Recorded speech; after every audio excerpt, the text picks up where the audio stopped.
on things helps you deal with it better. So there are so many challenges, there are so many things that could just drown you and distract you from your real purpose. So I love to encourage people to do better, to be better, to just, if you could just switch your thinking, your perception by a little bit, things would be better. And I've gotten testimonies or testimonials from people of how those things have helped them. And it's just one of the little ways that I want to add value to people, because that's very big to me. More people listen to the podcast. That's Busy with Becca podcast on Spotify and YouTube. I have come to terms with the fact that some people don't know who I am personally, therefore, they may not understand the authority with which I speak, or where my facts are from, or why I feel compelled or feel like I can have a say on certain topics. And so I just wanted to give a brief rundown of who I am. Let's just call it rundown, a brief overview of who I am and why I say the things that I say. So first and foremost, from a career point, I'm a lawyer, taught Nigerian bar, practiced a bit of corporate law, but then over the years transitioned to administration, management, became a certified project manager very early on in my career. And then I also have a diploma in professional counseling. And after that, I got more certifications in trauma recovery because I was very concerned in helping people deal with difficult times that would have resulted from experiences in their past, or accident, could be anything. So I just found that I was more interested in that space, and I have over 100 hours of counseling in those. There are more, but as of when I stopped tracking my hours, I did have over 100 hours.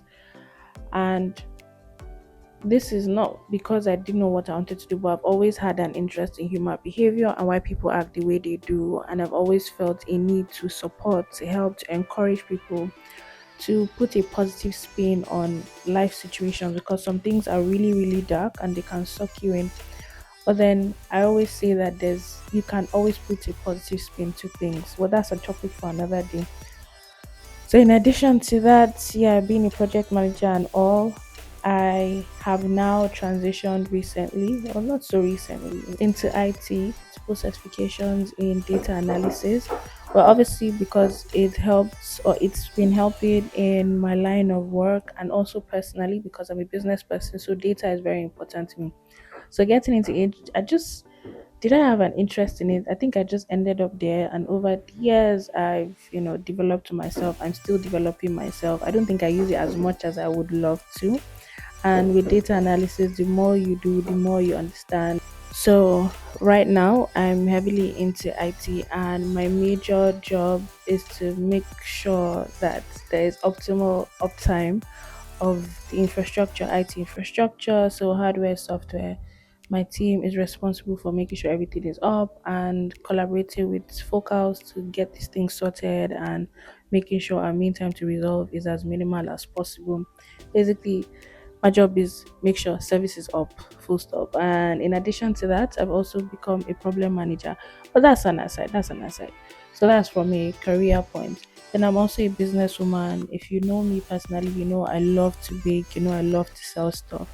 So the major things I do now, because I've done a bit, the major things I do now, I bake and I run a concierge service. So I say concierge service because it depends. Any day I could be doing anything. I could either be renovating a house, or I'm curating gift boxes, or I'm sourcing a specific gift, not a box, for sourcing a specific gift, specific color for a specific person. So it really cuts across different things. So yeah, I do all of that. Yes, I do have an interesting life. I enjoy it because I feel if you have all the potential, why not use it? Why tie yourself down to one thing? Why worry about what other people think? Now, to the podcast. Now, how did the podcast start? Let's go way back to like early years. I've always had an interest in writing.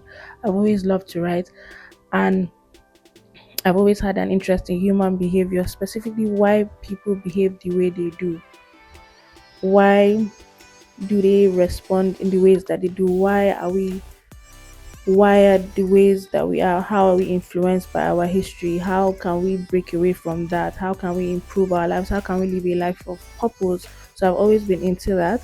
Blog was I started it either 2016 or 2017. I don't know the exact year, and I was heavily into talking about mental health, bringing mental health awareness to the people around me, and just talking about the difficult things that people were avoiding talking about, and trying to shine more light on that, and encouraging people to get help, talk to someone. Let's kill the stigma with therapy. So it's a lot better now.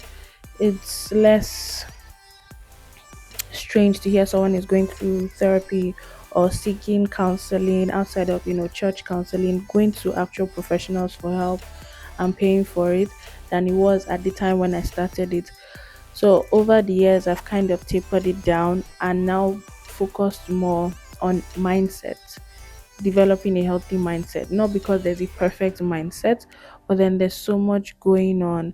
And I feel, like I said before, putting a positive spin on things helps you deal with it better. So there are so many challenges, there are so many things that could just drown you and distract you from your real purpose.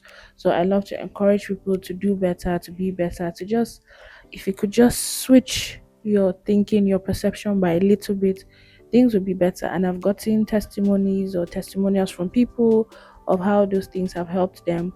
And it's just one of the little ways that I want to add value to people, because that's very big to me. So yeah, so the blog started. I think I've had three blogs in between 2016 and this year, and over time, yes, true. I did not like the sound of my voice. I didn't like looking at myself in the camera. Well, to share to other people generally, but then over time, I've overcome that self consciousness. Started with the audio podcast, and then people were like, "Oh, why don't you make a video? Not everybody listens to podcasts." So that is how the YouTube video podcast started. So yeah, I just thought to share that to give more context, so that when I speak, you know that I'm not just speaking because I want to open my mouth. I'm speaking because I feel it's linked to my purpose and I want to help people. And it seems like the easiest way to help people is to give them visuals. So they watch for a brief moment in time, pick a lesson or two, and it will help them. Maybe not today, or it might help someone they know. So if you have any questions, I'm very open to answering them. And I hope I have convinced you and not confused you that I want to help you.